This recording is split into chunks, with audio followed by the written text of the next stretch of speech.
let's cut camera 3, and we'll jump right in. What's up, Doug? It's your man Redness. I'm here with the Redness Radio Show. My man Vibes, Gen TV. Right. We're here having you in the building. For sure, right here man. in Tampa. Appreciate you coming out. Definitely, man.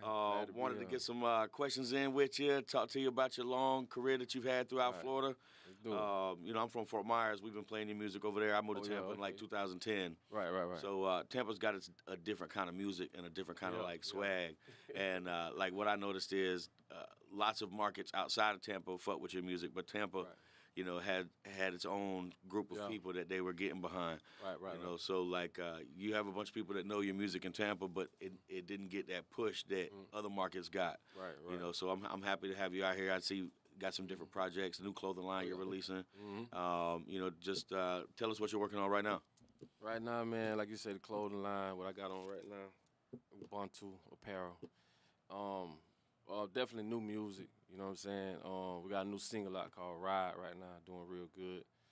And we just back on the road, man. We back out here, you know what I'm saying? A lot of people ask me, I kind of took a little minute off because in my early stages, I lost a lot of time with my kids, man. People don't understand that. I mean, I birthdays, you name it, I missed it all. It got to the point where the money, they don't care about the money. They just want you there. So I had to take a little time off, man, to, get with them, and then now, we back on them. We back on them. All right. Yeah. No, that's good. Can we cuss on here? Yeah. Okay. Yeah. Where did your name originate from? Who gave you your name, Papa Duck? Actually, my cousin, daddy gave me that name. It's Papa Doc is like the president of Haiti. You know what I'm saying? I'm Haitian. So he called my little brother Dubaye, and he called me Papa Duck. I don't know. I had that name since I was 6. Okay, and that's just been you forever. Yeah, that's just been my name. All right.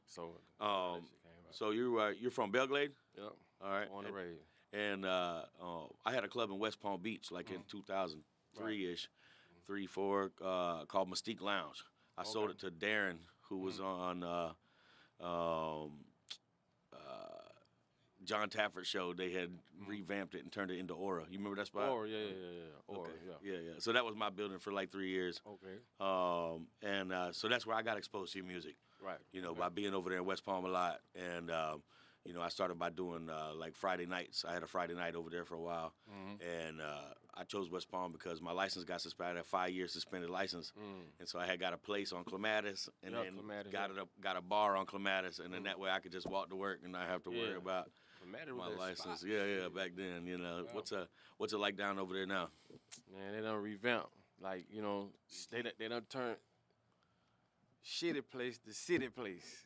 Oh, wow, okay. You know what I'm saying? So it's like right around the corner from Clematis, man. They done built it up so, man, that shit look good, man. It's real beautiful. It ain't like it was. All right. Right around the corner from Tamron and all that. No, it's a whole, they done, what they call it, regentrification.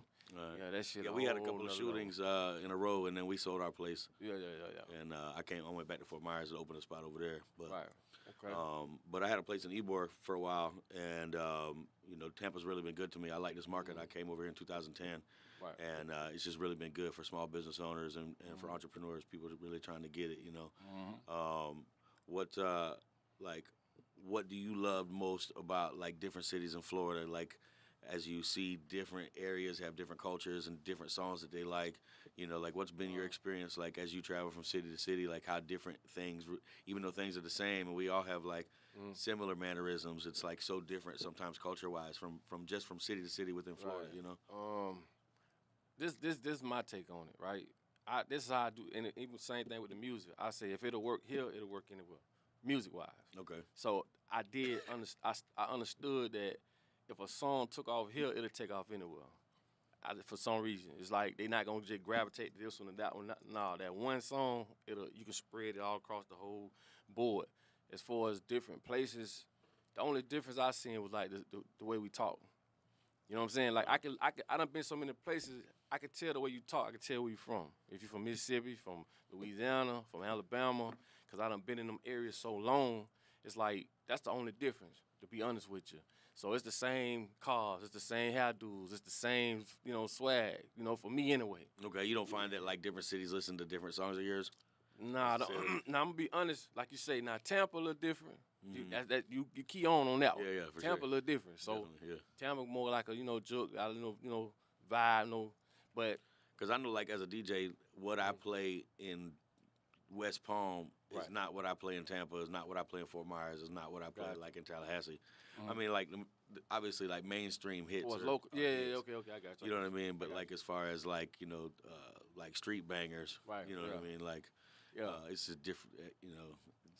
They seem to vibe different. Yeah. That is like especially like local music. A lot of times people gravitate to certain people because they grew up with them, they know them, so it may be a little advantage here and there. Certain songs may, but if that song a hit, like if it's just that, it'll spread. You know what I'm saying? That's from what I've experienced. You know what I mean? But when you took time off, what were you doing other than raising the kids? Man, just what other business ventures you got going on? Man, shit, what I was doing, man, I ain't gonna lie. I literally was just taking time off. Okay. And that was during the time, man, a lot of partners that was around me at the time, man, they didn't stand the test of time, man. You go through a lot, bro. A lot of people don't understand that. They think you just running around doing music. Man, you got 10 people on the road, bro. That's 10 different personalities, bro. Mm-hmm. I mean, you done dealt with script clubs and stuff. You know those different personalities. And that, when that collides with livelihood, like this is my livelihood, I can't be around this type of shit. Mm-hmm. It just changed the whole dynamics, bro. It ain't got nothing to do with music. So during that time, I was revamping my whole everything around me, along with, my kids and, family stuff. I missed a lot of family trips, family reunions. I missed my brother's wedding. I was supposed to be the best man. It was a lot. I mean, I was just catching up on shit, bro. No, for sure, I get it. Man, so we got a new song too. A couple of my partners, Trill and Chewy, man. You know what you guys are working on. Yeah. I know we're getting ready to release that also, right, Chewy? Yeah, yeah. They hate, So we're gonna do a little sneak peek tonight at the club. We're gonna play it a couple times. And let's talk about your own single. What single do you have right now that you're currently pushing, or something that you're getting ready to release? Like, what's your current big project or your next big project that's like gonna take all your attention? Yeah, Ride is the single we pretty much pushing right now. You know what I'm saying? We got it on radio in Alabama and Georgia and Mississippi right now, and we just working it back down to Florida. You know what I'm saying? So that's the only record I'm focusing on right now. As far as project goes, I'm really just we kind of like just throwing a little shit together. Like we finna put together a mixtape. You know what I'm saying? But mainly just that one record. You know what I mean? I seen a video you posted earlier today. You had the donk out. You drove here? Slide. Nah, I ain't driving here, man. No, I ain't driving here. Nah. Yeah, we just slid, you know what I'm saying? And that was my son I was with, you know what I'm saying? So, like I said, I'm just trying to catch up on. And I really changed my whole schedule because he called me like, let's go ride. And I'm like, okay, let's go. You know, I'm just trying to put my kids first because I missed a lot with them, you know what I'm saying? How old are they getting now? Oh, they up there. Never mind, man. I started early, man. My first kid, I was 18, about turning 19. All right. Yeah, scary moment, but yeah. I started late. Mine at 11 and 7. Oh, yeah. See, you know what I mean? Yeah. Man, I just want to say a salute to you, Papa Duck. Appreciate it, man. Went to a show in Orlando. I think Chewy, man, had me on the wrist. Right. Took me out there. You showed mad love to everyone, not just media, this, that, whatever. Yeah, definitely. Not till after I really found out who you really are, and you're a legend out here. Yeah, you know what I'm saying? What year did you start? What was your first hit? Oh, man. I started doing music when I was in the 7th grade. That's when I started, 7th grade. I took my school clothes money, bought my first keyboard. So people don't know I started as a producer first. You know what I'm saying? My first, I would say... That's how you bought it from a pawn shop? Yep. Bought it from a pawn shop, XP10, for $400. That's just my story. That's how I got in. And then I would say around 2005, 5, when I first came to Orlando. You know what I'm saying? I went through some shit back home with my son, mama.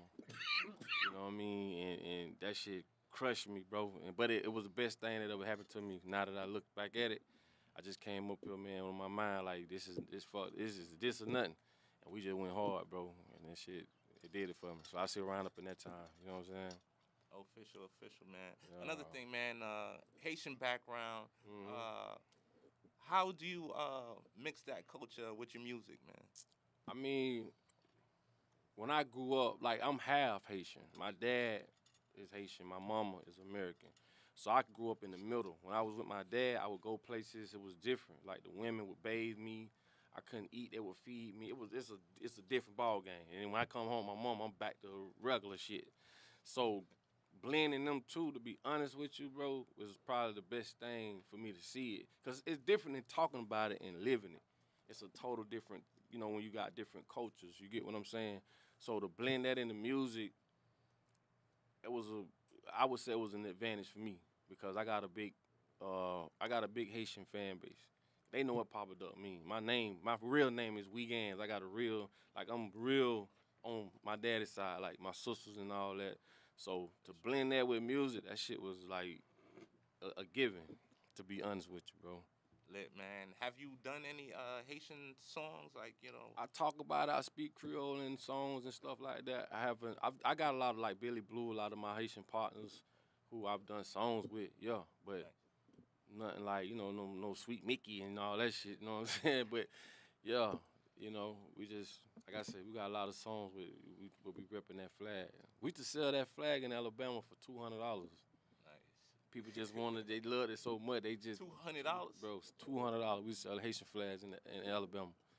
Shout out to Alabama, man. That was like the first state that broke me out of Florida.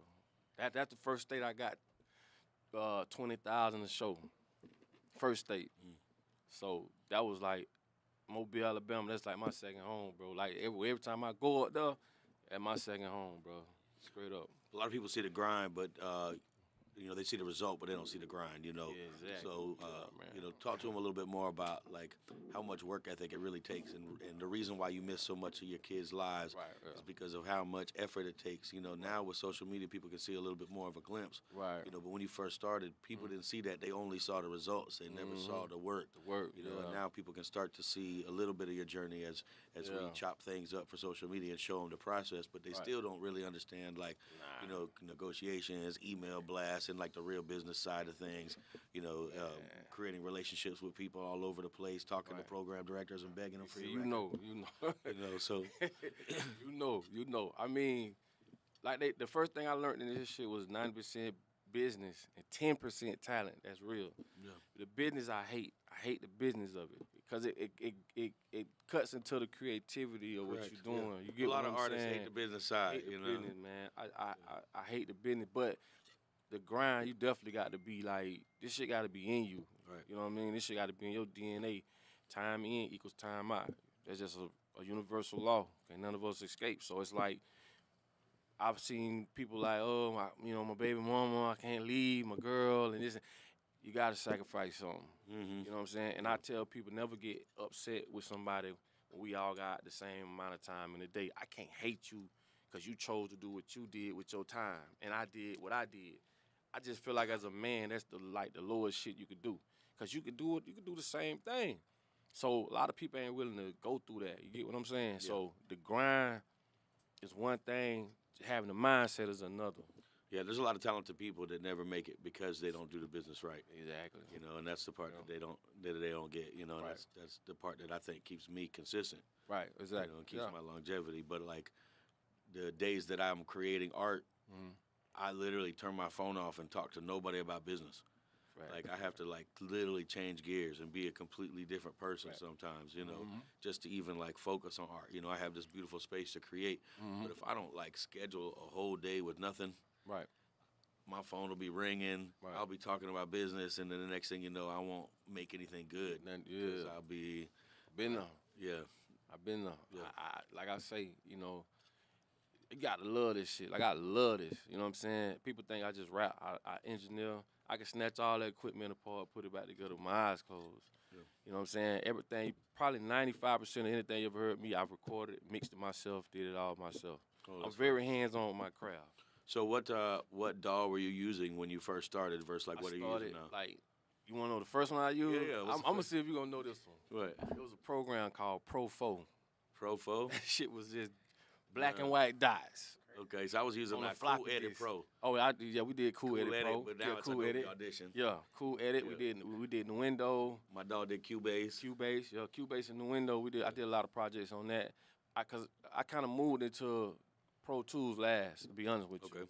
But I use Pro Tools now. But I've done a lot of different DAWs.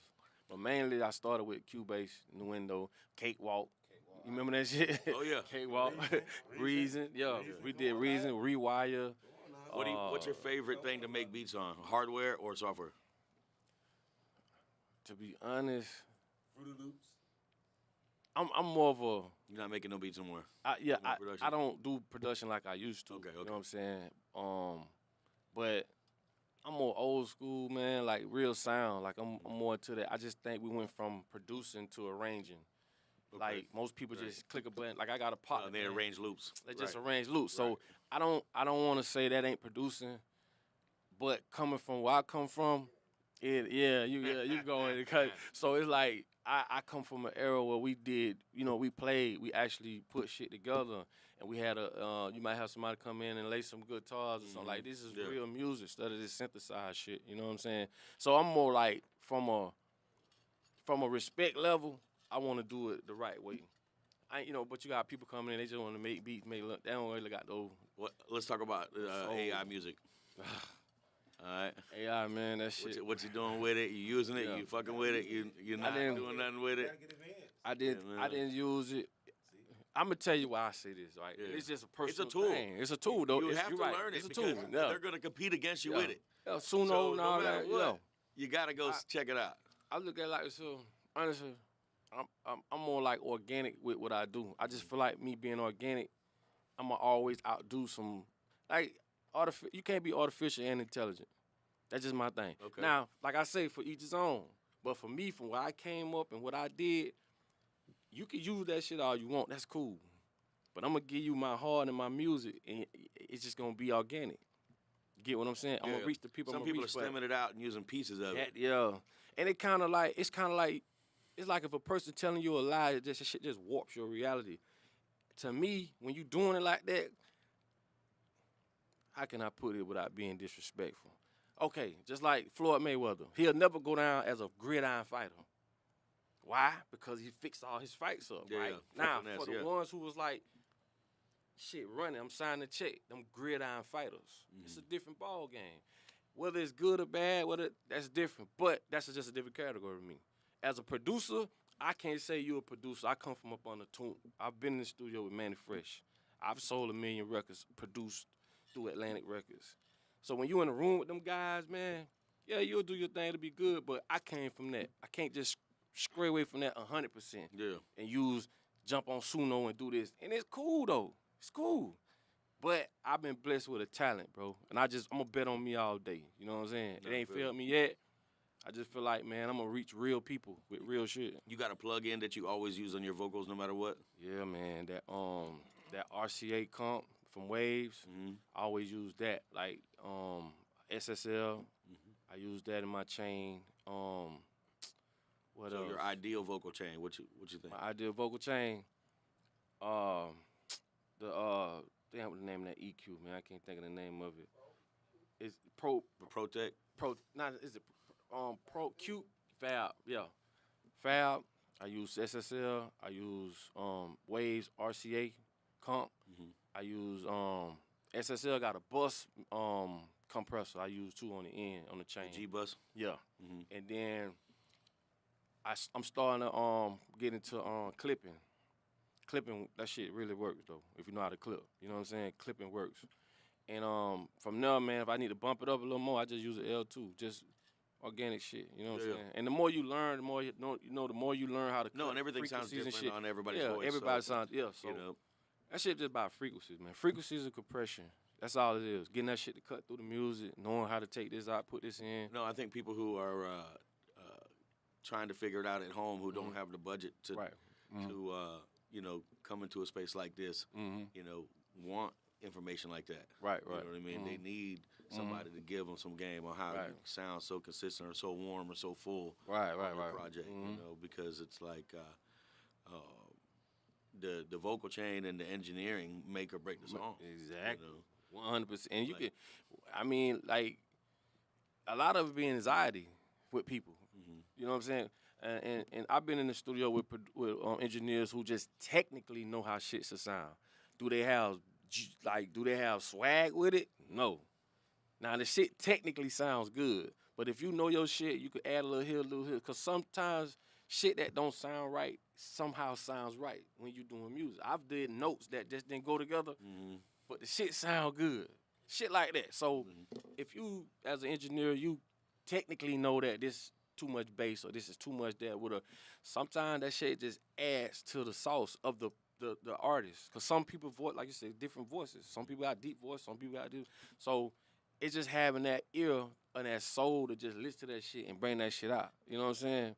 A lot of people ain't gonna hear it. But it's like, to me, it's more of an anxiety thing. Like, people just get in their head too much, man, and they just end up fucking up a project and the shit, they be muddy.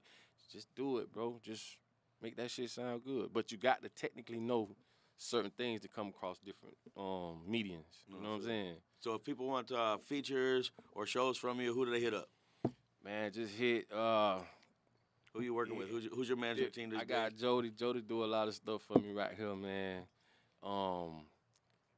My IG, you know what I'm saying? Because I'm going to forward it over to who I got to get it over to anyway. But I be on Instagram personally a lot. Okay. Facebook. So they can reach out to you directly. You going to work it out with them. We're going to do the business. We're going to set it up. Yeah, and I'll ship it off to I got to ship it off to. You know what I'm saying? Cool. So we headed to go meet a bunch of artists at the club right now. Right. Who I think might also want to link and kind of do some stuff, content collabs. All right. So I just wanted to make sure they had the information. Vibes, you got any other questions for them? Real quick, man, can you tell us about your clothing brand, man? Oh, yeah, Ubuntu Apparel, what I got on right now, man, it stands for, it's like a collectivism thing. Like, I am because we are. It's like, how can I be happy and everybody around me sad? It's a culture, it's a language, it's just a way. It's a Jewish people even call it, they even say it. They'll either say Ubuntu or they'll say Fergen, which means I have to celebrate your success, like, for you. You know what I mean? And it just opens up that aura of energy, bro. It's like, nigga, I want to see you win. Like, I don't get nothing out of hating on you. You know what I mean? So it really, like, it's just fashion with a purpose, really, dog. Yeah. Where they could get it, man? Go to ubuntuapparel.com. You know what I'm saying? So, you can grab all the stuff from off of there. It's different people that sell this, because, like I say, it's really known outside of the U.S., but a lot of people in the U.S. know too. But if you from like Africa, different places, you really know, like, people really, fuck with it. But just go to ubuntuapparel.com and you can definitely grab it. Official, man. Salute to you there, brother, again. Definitely, man. I appreciate it. So I think right now we gonna wrap things up. We about to head to the club. Club's open late here in Tampa. Right. Okay. I think it's gonna be a pretty good vibe. Right. And we're not too far away. So for those that are streaming, we'll see you over in a minute. Definitely.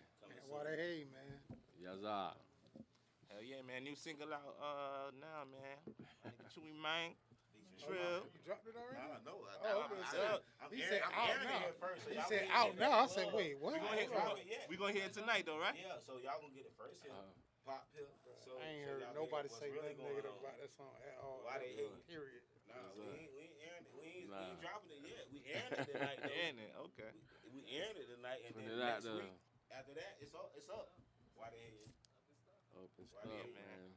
I seen the promotion, man. Yes, sir. Yeah, we're getting in tonight. Man, you already know what's up, man. It's your boy Trill in the building, man. Make sure you tap Dang, bro, you say climatics, bro. second money third, man. Yeah. Damn. Yeah, for sure. Way, I remember them.